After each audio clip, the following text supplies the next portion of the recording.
Want to free up space or declutter your Element Xumo TV? Removing apps is simple. From the home screen, navigate to the Apps or My Apps section. Highlight the app you want to remove. Press the Menu or Options button on your remote. Select Uninstall or Delete from the menu that appears. Confirm your choice. Keep in mind that some pre-installed apps may not be fully removable to ensure system stability. Most apps you've added can be easily deleted to optimize your TV's performance and storage, freeing up precious space on your device, which typically has 16 to 32 gigabytes of storage. Need to get an app back?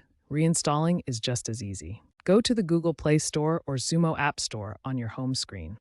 Search for the app you want and select Install. If you were previously signed in, your login credentials and user data will typically restore from your Google account. Make sure your TV is connected to the internet for the download. Reinstalling apps lets you regain access to your favorite streaming services and other content, ensuring a smooth and personalized viewing experience with typical install times of 10 to 30 seconds for smaller apps.